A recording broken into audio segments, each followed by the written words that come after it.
میرے نبی پاک صلی اللہ علیہ وسلم کی حدیث صحیح مسلم میں حضرت صہیب ابن سنان رومی رضی اللہ تعالیٰ عنہ سے مروی ہے.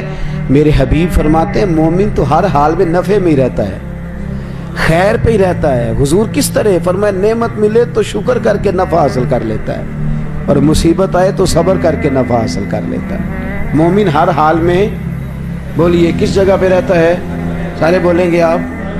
اچھا دیکھیں، بات سنیں اور یاد رکھیں.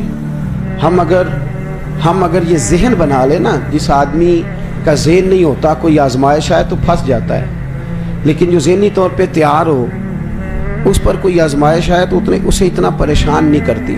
ذہن بنا لے زندگی میں آزمائشوں کے لیے، ذہن بنائے ہر حال میں اللہ کا شکر، ہر حال میں اللہ. لو سنو، میرے نبی کریم میری سرکار کو رب کریم نے چاند سے زیادہ خوبصورت بیٹا عطا فرمایا.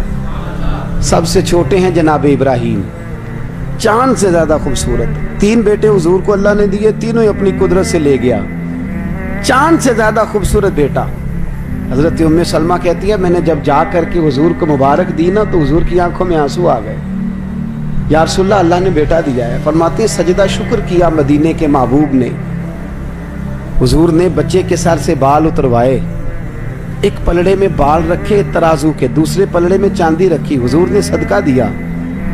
پھر فرمایا 2 بکرے لاؤ، قد بڑا ہو، وجود موٹا ہو، آنکھیں پیاری ہو، ذرا سونے سونے بکرے دیکھ کے لاؤ.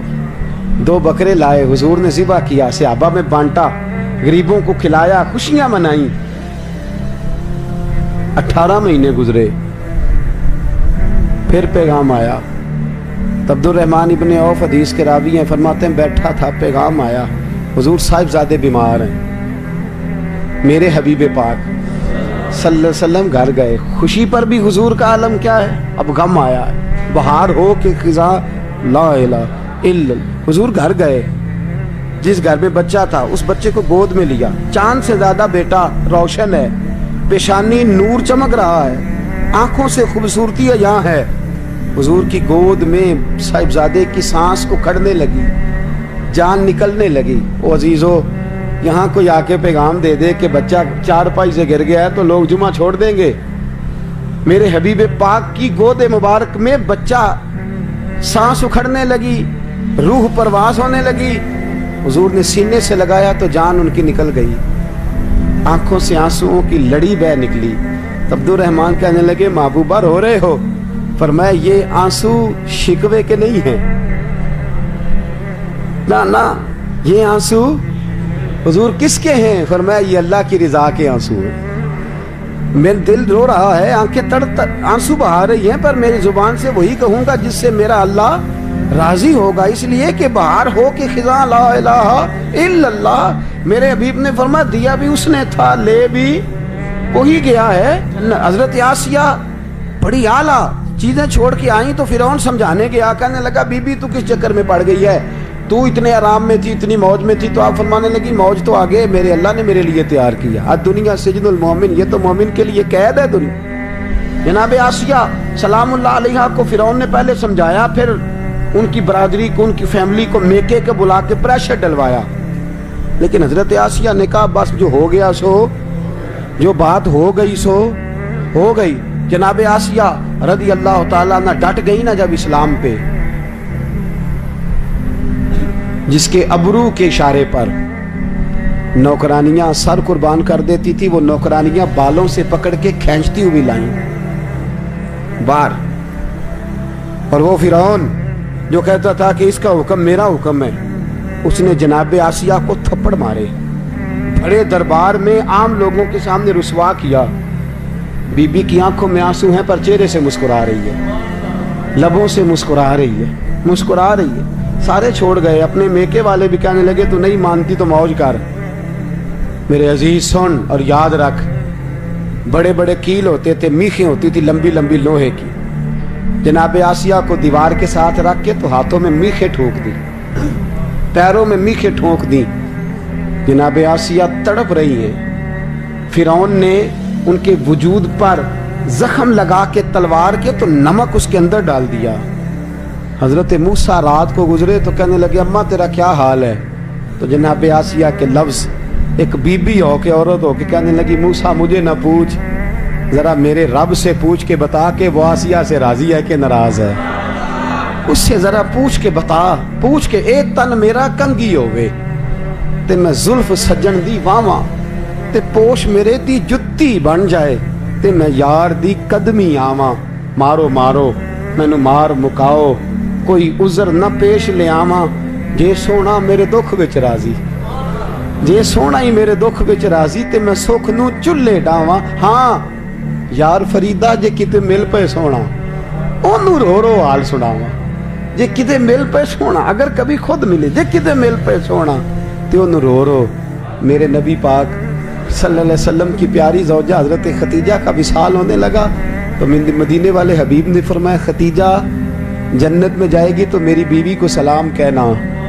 خدیجہ کہنے لگی سونیا میں بیوی ہوں، جنت میں کون سی ہے؟ فرمایا آسیہ نے بڑے دکھ سہے ہیں، اللہ کی رضا پہ راضی رہی ہے، جنت میں اللہ اس کا نکاح میرے ساتھ فرما دے گا، میری بیوی بنائے گا اللہ۔ عزیز اس کی رضا پہ راضی رہنا سیکھ، اتنا سخت اپنی زندگی میں رویہ نہ اختیار، اتنا نہ رویا کر دنیا داری کے لیے، اتنا نہ تڑپا کر پیسوں کے لیے، اتنا نہ پریشان ہوا کر اقتدار کے لیے۔ تو جتنے آنسو دنیا کے لیے بہاتا ہے اس سے 2 کم آنسو اس کی رضا کے لیے بہا دے۔ میرے حبیب نے فرمایا 2 قطرے تو مالک کو پسند ہی بڑے ہیں۔ یا رسول اللہ کون سے؟ فرمایا ایک جو اس کی محبت میں بہہ جائے اور ایک جو اس کے خوف سے بہہ جائے، وہ اللہ کو پسند۔ تو کہاں اپنے آنسو ضائع کر رہا ہے، کہاں اپنی انرجی ضائع کر رہا ہے؟ تو اپنے مالک کے ساتھ جڑ جا، وہ جس حال میں تجھے رکھ رہا ہے اس حال میں اس سے راضی ہو جا۔ ایک عورت کام کرتی تھی فرعون کے دربار میں، مشاطہ نام تھا، اور شاہی عورت تھی، شاہی نوکرانی تھی، سب نوکرانیوں کی ہیڈ تھی۔ یہاں میں اکثر کہتا ہوں کہ ایم پی اے کا دوست بھی ہوتا ہے تو وہ بھی کہتا ہے 10 جے کو کام ہو جاتے۔ مطلق العنان بادشاہ ہے، ووٹوں سے نہیں آیا۔ فرعون کے دربار میں جناب آسیہ کے کہنے پر وہ بھی کلمہ پڑھ گئی، مسلمان ہو گئی۔ ایک بچی کو کنگھی کر رہی تھی، کنگھی زمین پہ گری تو کہنے لگی یا اللہ مدد۔ وہ کہنے لگی، بچی کہنے لگی کون سا اللہ؟ تو فرعون کو خدا نہیں مانتی؟ کہنے لگی اس پاگل کو کون مانتا ہے؟ میں تو اس کو مانتی ہوں، وَإِلَٰهُكُمْ إِلَٰهٌ وَاحِدٌ لَا إِلَٰهَ إِلَّا هُوَ الرَّحْمَٰنُ الرَّحِيمُ۔ اس کو کون مانتا ہے؟ اس نے کہنے لگی بتاؤں جا کے، اس کو بتاؤں جا کے؟ نہ خوشبو چھپتی ہے نہ محبت چھپتی ہے، جو چھپ جائے وہ نہ خوشبو ہوتی ہے نہ محبت ہوتی ہے، یہ چھپتی ہے ہی نہیں، یہ بہرحال واضح۔ اس نے کہا جا جلدی جا بتا کے آ۔ فرعون کے پاس گئی، جا کے بتایا، کہنے لگی وہ تو کہاں دوڑا پھرتا ہے، وہ تیرے سے تنخواہ لینے والے نہیں تجھے مانتے۔ فرعون آگے آگے کہنے لگا تو کلمہ پڑھتی ہے؟ کہنے لگی تجھے ذرا دیر سے پتہ چلا ہے، میں ویسے کافی دیر سے پڑھ رہی ہوں، تجھے ذرا دیر ہو گئی، مجھے دیر ہو گئی اس کا نام جپتے۔ اس نے کہا مجھے جانتا ہی ہے، مجھے جانتی ہے؟ کہنے لگی نہیں، میں اسی کو جانتی ہوں جسے جناب موسیٰ نے میرا رب بتایا ہے، اس کے علاوہ میں کسی کو جانتی باہر ہو کہ خزاں لا الہ الا اللہ۔ میرا جب سے اس سے رشتہ جڑا ہے، دنیا سے رشتہ ٹوٹ گیا، صرف اسے جانتی ہوں، سوائے اس کے میں کسی اور کو، میں سویرے فجر، پھر زور، پھر عصر، پھر مغرب، پھر قرآن، پھر ذکر، پھر فکر، پھر عبادتیں، پھر تلاوتیں، میں اسی کو جانتی ہوں، کسی اور کو میں نہیں جانتی۔ میں تو صرف اسی کو کاچھا مارا، تھپڑ مارے، تکلیف دی، اسی طرح کیل ٹھوک دیے۔ فرعون کو کسی نے بتایا اس کی 6 مہینے کی بیٹی ہے، بچی کو لا کے ماں کی چھاتی پہ رکھا۔ بدل جاتے ہیں ماں باپ، بچے خود ایک بلیک میلنگ کا نام ہے، بچے خود بذات خود ایک آزمائش ہے۔ چھاتی پہ رکھا، فرعون کہنے لگا تیری بیٹی ذبح کر دوں گا۔ حضرت مشاطہ فرعون کے دربار میں کام کرنے والی کہنے لگی بیٹی نے ایک نہ ایک دن تو اللہ کے پاس جانا ہی ہے۔ میرے دوست تو اس معیار کو سمجھ، اس مزاج کو سمجھ، دین کے شعور کے ساتھ اپنی آگاہی پیدا کر، ان افکار و نظریات کو جان جا۔ تو ہر وقت دکھا ہوا پھرتا ہے، پریشان پھرتا ہے، ہائے ہائے کرتا ہے، تیرے چہرے پہ مسکراہٹ ہی نہیں آتی۔ خودکشی ہے تو عام ہے، مار کٹائی ہے تو عام ہے، جھگڑا ہے تو عام ہے، قتل و غارت ہے تو عام ہے، 10,000 پہ بندہ قتل ہو رہا ہے، تو کس چکر میں پڑ گیا ہے؟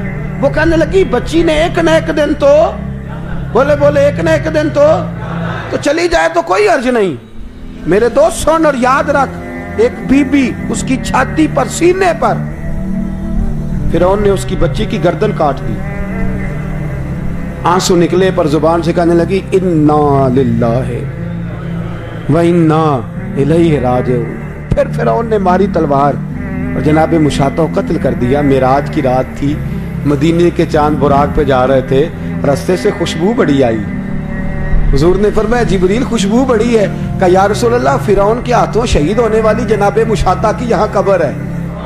حضرت مشاطہ کی یہااں کامل پیر ہونا دے باہو قبر جنا دی جیوے. فرمایا قیامت تک اس بی بی کی قبر سے خوشبو آئے گی اور اللہ حساب نہیں لے گا. اس سے اللہ بغیر حساب کتاب جنت میں داخل فرمائے. اتنا زیادہ اپنے آپ کو کمزور نہ بنائیں. نہ مانے پر یہ شکوہ ہے. میں نے کبھی کسی کو ستایا تو نہیں, پر میرے حالات نہیں ٹھیک ہوتے. آپ نہ مانے پر یہ شکوہ ہے کہ فلانے کے پاس دولت زیادہ ہے, اس نے پتہ نہیں وہ آگے نکل گیا اور میں پیچھے رہ گیا. نہ مانے پر یہ شکوہ ہے. کس سے کر رہے ہو؟ رب رسول سے. وہ آس بولے تے دی مہربانی, اساں تے لاڈ ہی لڑاونے. کس سے شکوہ کر رہے ہو؟ خدا کے بندو, غلام غلامی کرتے. یہ شکوے کرتے ہیں کوئی؟ حضرت ام سلمہ رضی اللہ تعالیٰ, شوہر کا نام ہے ابو سلمہ, بیٹے کا نام ہے سلمہ. کہتی ہیں میں, میرا شوہر, میرا بیٹا, تینوں, چھوٹا بیٹا میرا, ہم نکلے مکہ مکرمہ سے مدینہ طیبہ جانے کے لیے. ایک کی بیٹا ہے, خاندان جمع ہے, شوہر کی گود میں بیٹا, اونٹ کے پیچھے میں. فرماتی ہیں مدینے کی سرحد آ گئی تو میرے میکے والے آ گئے. کہنے لگے ابو سلمہ نہیں لے جانے دیں گے مدینے اپنی بیٹی کو. میں نے کہا میں مسلمان ہوں, میں تو اپنے شوہر کے ساتھ مدینے جاؤں گی. انہوں نے کہا نہیں جا سکتی, تو نے جانا ہے تو جا, ہماری بیٹی نہیں جائے گی. زبردستی مجھ سے انہوں نے مجھے میرے شوہر سے الگ کیا. کہتی ہیں پھر میرے شوہر کے قبیلے والے آ گئے. وہ کہنے لگے اگر تم اپنی بیٹی کو نہیں نہ جانے دیتے تو یہ جو ہمارا پوتا ہے یہ ہماری نسل ہے, تمہارا نہیں, اسے ہم نہیں جانے دیں گے. وہ بچہ اپنی طرف کھینچتے تھے, میں اپنی طرف کھینچتی تھی. مدینے کی سرحد پہ یہ جھگڑا زمین کے لیے نہیں ہو رہا, مکان کے لیے نہیں ہو رہا, حضور کے مدینے جانے کے لیے ہو رہا. حضور کے مدینے جانے کے لیے ہو رہا, مدینے جانے کے لیے ہو رہا. انہوں نے بچہ کھینچا, میں نے اپنی طرف کھینچا, میرے بچے کا بازو اتر گیا. فرماتی ہیں میرے شوہر مدینے چلے گئے, بیٹا میرا میرے سسرال والے لے گئے, مجھے میکے والے لے گئے. آج بھی کچھ سیانے بندے کہتے ہیں اس کو نکال دو اور بچے چھین لو.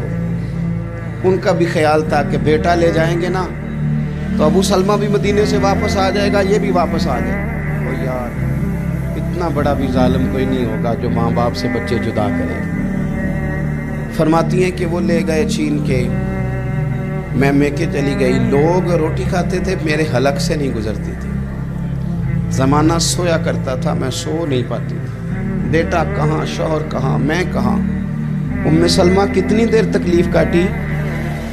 جناب ام سلمہ کہنے لگی لوگوں 1-2 دن نہیں, پورا سال بیت گیا, پورا سال. پر جے سونا ہی میرے دکھ وچ راضی, جے سونا ہی مارو مارو مینو مار مکاؤ, میں کوئی عذر نہ پیش لے آواں, او جے سونا ہی میرے دکھ وچ راضی, پھر سکھ نو چلے ڈاواں. فرمایا سال بیت گیا. لوگ صبح اٹھ کے کام کاج پہ لگ جاتے, کپڑے بدلتے, ڈیوٹیاں کرتے, اور میں سویرے اٹھ کے اس جگہ آ جاتی جہاں میرا شوہر اور میرا بیٹا بچھڑا تھا. میں سارا دن روتی, آہوزاری کرتی, حضور کے مدینے کی طرف منہ کر کے میں تڑپتی.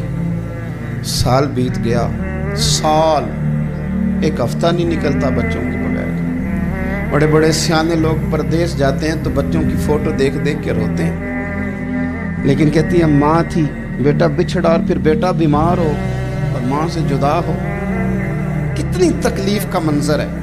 آپ فرماتی ہیں کہ 1 سال بیت گیا اور میں نے کسی کی منت نہیں کی, میں نے کوئی شکوہ نہیں کیا, اس لیے کہ جس حال میں رب رسول رکھے. یہ حوصلہ, یہ صبر, یہ توانائی. 1 سال کے بعد میرے چچا کا بیٹا میرے پاس سے گزرا, تڑپتے دیکھ کر کہنے لگا میری بہن تو سارا دن روتی رہتی ہے. تو میں نے کہا بھائی تمہیں کیا بتاؤں, اس کا شوہر چلا جائے, بیٹا جدا ہو جائے. وہ کیا کرے گی؟ فرماتے اس نے جا کے میرے باپ سے، اپنے والد سے، میرے خاندان والوں سے کہا اس کی سزا کب ختم ہوگی؟ اس غریبنی کا قصور یہ ہے کہ یہ مدینے والے کا کلمہ پڑھتی ہے، اس کی غلطی یہ ہے کہ یہ مسلمان ہو گئی ہے، دین حق قبول کر لیا، کیوں نہیں تم خیال کرتے؟ کہتے ان کے دل نرم ہوئے، وہ رضامند ہوئے مجھے مدینے جانے میں۔ پھر اس نے کوشش کی میرے سسرال پیغام بھیجے، کب بس کرو، اور بچہ تو چڑیا کا جدا ہو جائے تو وہ تڑپا کرتی ہے، اور تم نے ایک جیتی جاگتی ماں کا بیٹا جدا کیا ہے۔ وہ بھی نرم ہوئے، رب نے اسباب بنائے، میرا بیٹا مجھے ملا۔ کہنے لگے تو رہ جا، میں نے کہا نہیں، تم مسلمان نہیں ہو، تمہیں پتہ نہیں نا، میں یہاں نہیں رہ سکتی، مجھے مدینے ہی جانا ہے۔ اکیلی اتنا سفر، جنگلوں کا رستہ، پہاڑی رستہ طے کر لو گی؟ میں نے کہا میں کر لوں گی۔ جنوں ویک کے ٹھر دیاں اکھیاں نے تے جنوں ویک کے ٹھر دا سینہ ہے، ربا تیری ساری خدائی چ ایک کی تے شہر مدینہ ہے۔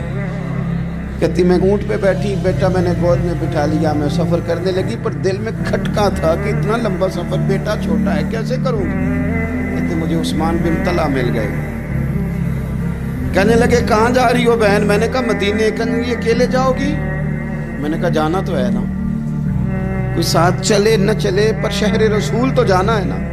آپ فرماتی ہیں میں نے عثمان بن طلحہ سے نیک بندہ کوئی نہیں دیکھا، میرے اونٹ کی لگام تھام لی۔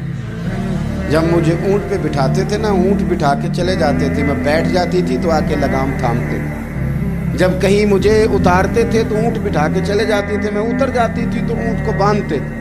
سونا ہوتا تھا تو اونٹ بٹھا دیتے، میں اتر جاتی، وہ دور جا کے لیٹ جاتے۔ فرماتی تھی پھر میرے لیے میرے رب نے اسباب پیدا کیے اور میں مدینہ پہنچی، میں شوہر سے ملی، اور لوگوں میرے نصیب دیکھو، میں رہنے کہاں لگی؟ حضور کے مدینے میں، شہر رسول میں، شہر رہ پائے نظر ہوش میں آ، یہ کوہ نبی ہے، میں حضور کے حرم کی زمین اور قدم رکھ کے چلنا۔ ارے سر کا موقع ہے او جانے والے، مدینے کے خطے خدا تجھ کو رکھے، غریبوں فقیروں کے ٹھہرانے والے۔ کہتی ہے میں وہاں بسنے لگی۔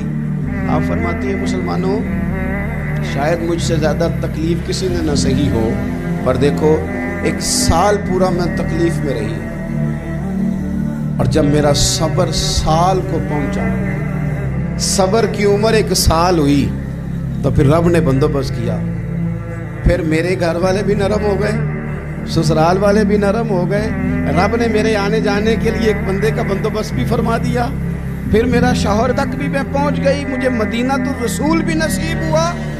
1 سال میں نے صبر کیا تھا، رب نے مجھے مستقل مدینے کا ٹھکانہ عطا فرما دیا۔ لیکن جو بندہ صبر ہی نہ کر پائے، جو صبر ہی نہ، جو کہ جی بڑی دور سے آیا ہوں، بڑی دیر ہو گئی، بڑا ٹائم ہو گیا، کب جا کے مسئلہ حل ہوگا؟ وہ جو آپ نے بتایا تھا وہ تعویذ کب اثر کرے گا، وہ دعا کب قبول ہوگی، وہ فلانا معاملہ کب؟ بھئی یہ ڈیٹ تو آپ کو رب رسول ہی دے سکتا ہے۔